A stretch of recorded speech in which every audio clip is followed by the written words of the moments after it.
ഞാൻ സെൻസസ് എടുക്കാൻ വേണ്ടി വന്നതാണ്, ജാതി സെൻസസ്. അറിയാം. എനിക്കിവിടെ ടിവിയും ഫ്രിഡ്ജും വാഷിംഗ് മെഷീനും അവനും പിന്നെ പട്ടുസാരിയും ഒക്കെ ഉണ്ട് സാറേ. അപ്പത്തെ വീട്ടിൽ അവളില്ലേ, അവൾക്കിതൊന്നുമില്ല. എല്ലാം വെറുതെ പറയണതാ.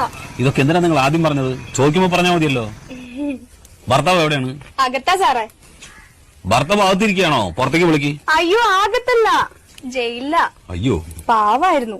രണ്ടുപേരെ കൊന്നു, അത്രേ ഉള്ളൂ. ഇപ്പൊ 7 വർഷമായി അവിടെയാ. അതെയോ? ഈ വീട്ടില് നിങ്ങൾ ഒറ്റയ്ക്കാ താമസം? ഏയ്, എന്റെ മോനുണ്ട്. അവനിപ്പോ 4 വയസ്സായി. ഭർത്താവ് 7 വർഷമായിട്ട് ജയിലിലാ പറഞ്ഞു, കുട്ടിക്ക് 4 വയസ്സ്. അതെങ്ങനെ സംഭവിച്ചു? അതാളെ ഇടയ്ക്കിടയ്ക്ക് കരോളിന് വരുവേ. കരോളോ? ഈ ജയിലിൽ നിന്ന് ഇടയ്ക്കിടയ്ക്ക് വിടില്ലേ പുറത്തേക്ക്, കരോള്. പരോള്? ചില സ്ഥലത്ത് അങ്ങനെയും പറയും. ശരി, പേര്?